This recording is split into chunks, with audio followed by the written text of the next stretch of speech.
Истина, истина ви казвам, иде час и дошъл е вече, когато мъртвите ще чуят гласа на Божий и като чуят ще оживеят. Защото както Отец има живот в себе си, Тъй даде на Сина да има живот в себе си и даде му власт да извършва и съд, защото е Син човечески. Не дейте се чуди на това, защото иде час, когато всички, които са в гробовете, ще чуят гласа на Сина Божий, ще излязат. Които са правили добро, ще възкръснат за живот, а които са вършили зло, ще възкръснат за осъждане. Спасителят по-горе е казал, че който не почита Сина, той не може да почита и Отец. И възвестил за себе си нещо високо. За да не би слушателите да приемат думите му за високомерие и празна надменност, той представя в потвърждение и делата казва: иде час. После, за да не си помисли, че става въпрос за някакво далечно време, казва: и дошъл е вече, когато мъртвите ще чуят гласа на Сина Божий. Или казано друго яче: на мен, който сега живея с вас, казва за това за мъртвите, които щяла да възкреси като синът на вдовицата, дъщерята на началника на синагогата и Лазар, който 4 дена бил в гроба. После добавя и логическо доказателство на своите слова, като казва: както Отец има живот в себе си, тъй даде на Сина да има живот в себе си. Именно за да оживотворява онези, които слушат гласа му, и му дава власт не само да оживотворява, но да извършва съд, да наказва и да предава дори на мъки. Често споменава за съда, за да привлече слушателите към себе си. Защото който е убеден, че ще възкръсне и ще трябва да му дава отчет за престъпленията си, той без съмнение ще побърза към него, за да може да го милостиви, като бъдеш съдия. С думите не дейте се чуди, че той е Син човечески. И макар да е Син човечески, заедно с това е и Бог. Затова справедливо има власт на съда като Син Божий. Макар че приел образ на раб изглежда човек, казва: не дейте се чуди. Не дейте се чуди, но това има прочит като това, че Отец е дал Сина не за това, че той е Син човечески, а за това, че е и Бог. Той, като не търпял да наричат Христос Бог, го наричал Син човечески, разбирайки, той е съдия, той е Бог, не е само Син човечески. След като казал за частното възкресение, а именно на Лазар и на другите, които споменахме, които били починали преди това, сега вече тук говори за всеобщото възкресение. Понеже по-горе казал, че вярващият не дохожда на съд, за да не помислим, че само вярата е достатъчна за спасението на човека. Казва, че които са вършили зло, ще възкръснат за осъждане, а които са правили добро, ще възкръснат за живот вечен. Значи оправдава не едната вяра без дела, но трябва да имаме и дела, защото само тогава вярата е истина. Виждаме как неговото учение е смесено и с страх, и от друга страна и с велика милост. Защото мисълта, че вършилите зло ще бъдат осъдени, плаши, а правилите добро ще възкръснат за живот вечен, което подбужда към милост. С думите: аз не мога да правя нищо от себе си, както слушам, тъй и съдя. И моят съд е праведен, защото не търси моята воля, а волята на Отца, който ме е пратил. Тия думи, както и по-горе, подобни на тях, посочват равенството на Сина с Отец. Все едно казва: аз не мога да правя нищо ново и чуждо от Отец, защото нямам нито воля, нито сила, различни от тия на Отца ми. Както слушам от Отец, така и съди. Т.е. както самият Отец съди, така подобно съди и аз.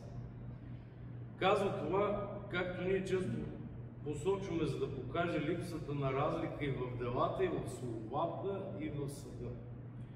За да ви някой, като го видят като човек, да се съблазнят.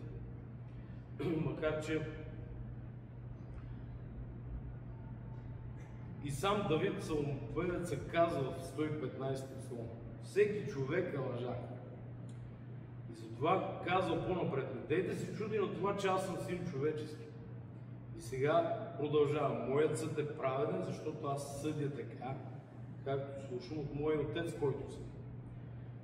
С думите: защото не търся моята воля, волята на Отца, желая да наложи своята воля, за да не би да бъде заподозрян в нарушение на правдата. А който няма предвид себе си, какъв предлог ще има да произнесе неправеден съд? Аз не търся моята воля, все едно казва, защото дори нямам своя воля, но каквото иска Отец, това желая и аз. Ако свидетелствам за себе си, по-нататък завършиха на това Евангелие, то свидетелството ми не е истинско. Има друг, който свидетелства за мене и знае, че истинско е свидетелство, с което той свидетелствува за мене. На пръв поглед тук, като че ли думите противоречат един на други, т.е. Христос все едно борва сам със себе си, но не е така. Ако разгледаме по-внимателно, ще видим, че той нееднократно свидетелствал сам за себе си, както казал, например, на самаряните. Директно и открива: аз съм Христос, според Йоан 4 глава 25. На друго място на слепия няколко пъти, в друго време също казва: аз съм този, за когото очаква израелския народ. Макар че казва: аз сам да свидетелствам за себе си, свидетелството ми е истинско. Как да се съгласувам, ние му противоречи, когато той казва: ако аз свидетелствам за себе си, свидетелството ми не е истинско. Тогава говори съобразно и с разбирането на юдеите.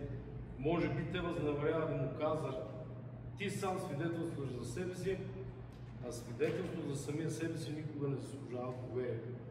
Затова той настоятелство казва: аз не само свидетелствам сам за себе си, защото в такъв случай, според вашето мнение, не бих заслужавал доверие.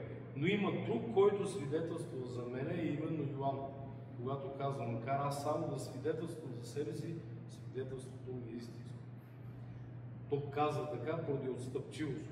Стъпвайки помисъла на юдеите, повтаря: нека да е така, че аз свидетелствам сам за себе си. Но макар сам да свидетелствувам, свидетелството ми е истинско. Защото аз, бидейки и син Божий, т.е. човек видим, съм и Бог достоен за вяра. Така че Сено Христос им потвърждава: аз имам трима свидетели. Йоан, делата ми и мой Отец. Но на първо място поставя Йоан Кръстител. Това е в общи линии тълкованието на днешното Евангелие. Всички знаем, че Светата Църква се моли за починали и за живите, защото за Бог няма, всички сме живи. Така че светите отци, когато са съставили литургичния кръг на богослуженията в годината, са определили именно три особени дни, които ги наричаме задушници или по-скоро големи задушници. Макар че във всяка една събота ние споменаваме покойните на Светата литургия в частни служби, наречени панихиди или за упокойни служби. Всяка една събота е определена именно за това да се молим за нашите близки, защото не знаем в какво духовно измерение те се намират. В духовен план казваме, че хората, които са вършили добро и са праведни пред Бога, те са в райските селения. Тия, които са вършили злини, те са в вечна мъка и страдания в ада. Но само Бог може да каже душата на кой къде се намира. Някои, примерно, души се подготвят за по-високо духовно измерение, именно стремейки се да стигнат до рая, но смъртта може би много често ги е сварила неподготвени и на тях им предстои единствено само чрез ходатайството на църквата и службите на своите близки, свещеници, епископи и въобще духовенството, да може ние да посредничим за тия души, които не са били подготвени за рая. Именно за това на тия общи панихиди, които правим, така наречената задушница, което и самата дума показва, че това е за душите на нашите близки. Молейки се за тях, особено не само частната, а колективна и на цялата църква молитва, помага за нашите близки, покойни, приятели, сродници, наистина Бог да приеме молитвите ни и да им помогне наистина да стигнат в рая. Знаем от притчата за бедния Лазар и богаташа, много ясно Христос се изразил там. Именно. Първо оборва садокеите, че има възкресение на мъртвите, след това показва и момента, в който богаташа се моли на Лазар да отида да натопи пръста си за вода и да му даде да пие. След това измолва от патриарха Авраам, ако може, нали, моите братя да разберат тук каква мъка е. Но тук Христос много образно е показал, че, нали, с тая притча, че именно те имат писанието и Моисеевия закон да го четат.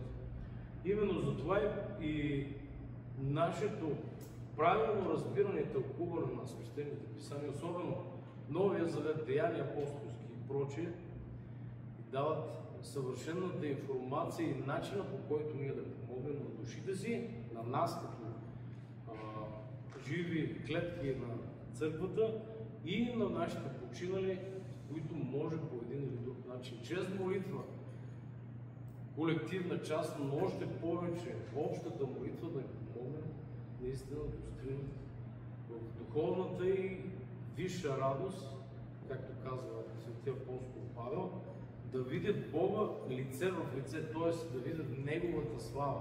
Именно това е, може да се каже, че и рая. Това е духовното състояние на душата, която може в пълнота да види своя Творец. Нека Бог да помогне по нашите молитви на всички наши покойници, наистина достигнат до тая велика радост, слава и най-вече Божие благословение отгоре, да видят своя небесен Отец, баща на всички народи, така както дете вижда своя родител и се радва. Бог да помага на близките ни. Амин.